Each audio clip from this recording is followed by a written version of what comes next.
Selamat datang semua. Cuba kita fikirkan sejenak, apa sebenarnya seni di sebalik komunikasi yang sopan? Nah, hari ini kita akan kupas satu perkara yang sangat istimewa dalam budaya kita di Malaysia, iaitu budi bahasa. Pernah tak anda rasa macam tu, risau? Betul ke apa aku cakap ni? Takut tersilap kata, tersinggung perasaan orang lain. Lagi-lagi bila kita berada di tempat baru atau dengan orang yang kita tak berapa kenal, saya rasa kita semua pernah lalui kan? Tapi jangan risau. Dalam perkongsian kita kali ini, kita akan tengok macam mana budi bahasa ni sebenarnya boleh jadi macam kompas, panduan untuk kita berinteraksi dengan lebih yakin. Okey, jom kita mulakan. Untuk bahagian pertama ni, kita akan selami dulu apa sebenarnya intipati, apa dia teras kepada budi bahasa ni. Jadi, apa benda sebenarnya kesantunan berbahasa ni? Kalau kita tengok definisinya, ia tentang penggunaan bahasa yang baik, yang sopan, yang beradab. Tapi, dan ini yang paling penting, matlamatnya bukan setakat nak sampaikan mesej. Tujuan utamanya adalah untuk jaga keharmonian, untuk pastikan tak ada sesiapa yang terasa hati.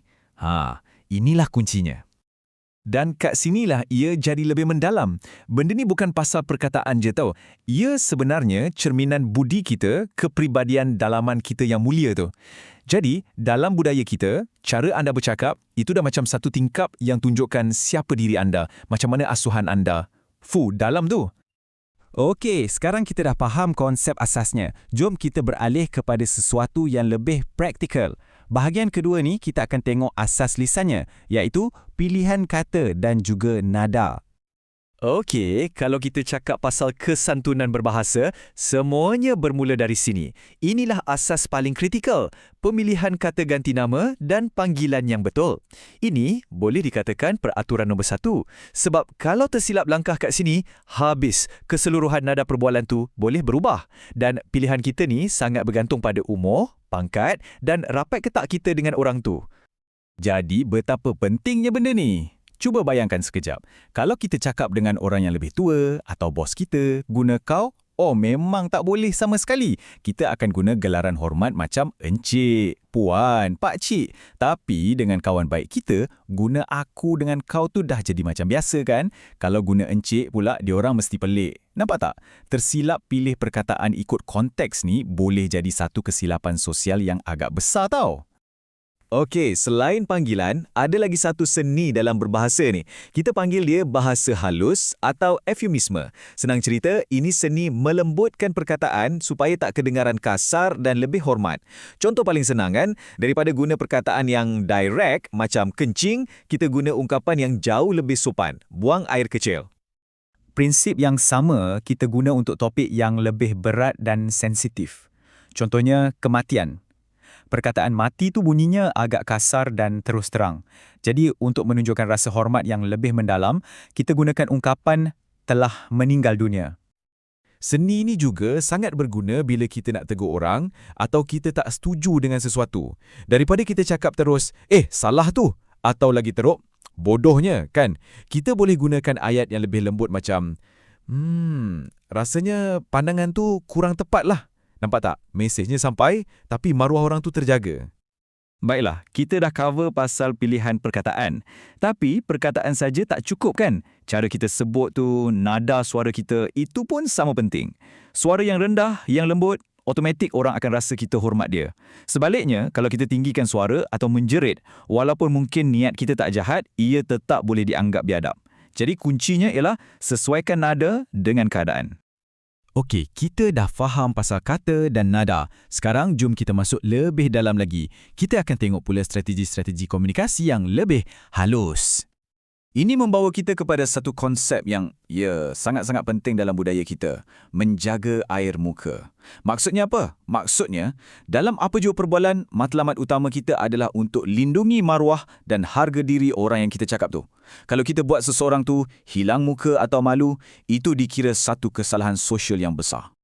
Jadi macam mana kita nak amalkan jaga air muka ni dalam situasi sebenar? Okey, kita ambil satu contoh yang biasa jadi.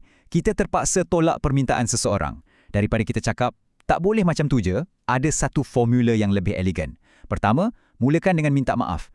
Maaf ya. Kedua, bagi alasan yang lembut. Saya agak sibuk sikit hari ni. Dan yang ketiga, kalau boleh, bagi harapan untuk masa depan. Mungkin lain kali ya. Nampak? Dengan cara ni, perasaan semua orang terjaga. Budi bahasa ni bukan setakat apa yang keluar dari mulut kita je. Bahasa badan kita pun main peranan yang sangat besar. Senyum sikit, pandang mata orang tu dengan lembut, jangan tenung pula. Dan elakkan peluk tubuh sebab nampak sombong. Ini semua asas, tapi ada satu yang unik. Bila menunjuk, guna ibu jari. Tunjuk pakai jari telunjuk tu dianggap agak kasar tau. Okey, kita dah hampir ke penghujungnya. Untuk bahagian terakhir ni, kita akan gabungkan semua yang kita dah bincang tadi untuk faham apa sebenarnya matlamat akhir semua ni, iaitu kunci kepada keharmonian sosial.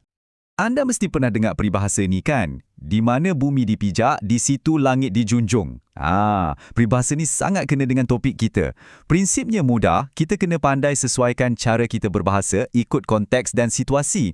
Maksudnya, kesantunan ni tak sama di semua tempat. Ia bergantung pada keadaan. Perbezaannya memang ketara gila. Cuba kita bandingkan. Bahasa yang kita guna kat pasar malam, santai, mesra, siap boleh tawar-menawar sambil gelak-gelak. Bandingkan pula dengan bahasa masa mesyuarat rasmi. Sangat formal, ikut protokol, berstruktur. Jelas kan? Tak ada satu cara yang betul untuk semua keadaan. Kontekslah yang menentukan segalanya. Jadi lepas kita dah bincang semua ni, kenapa ia penting sangat? Kenapa kita perlu ambil peduli? Sebabnya, pada akhirnya, budi bahasa ni bukan sekadar pasal adab sopan. Ia adalah satu alat yang sangat berkuasa. Ia boleh bina kepercayaan, ia boleh elakkan pergaduhan dan yang paling penting, ia mencerminkan siapa diri kita yang sebenar. Sebagai penutup, saya nak tinggalkan anda dengan satu soalan untuk direnungkan. Lepas ni, bila anda berbual dengan seseorang, cuba fikirkan apa satu perubahan kecil daripada apa yang kita bincang hari ni yang anda boleh cuba. Mungkin guna panggilan yang lebih sesuai. Atau mungkin cuma rendahkan sikit nada suara, tak perlu besar-besar. Satu perubahan kecil pun tak boleh bawa perbezaan yang besar. Selamat mencuba!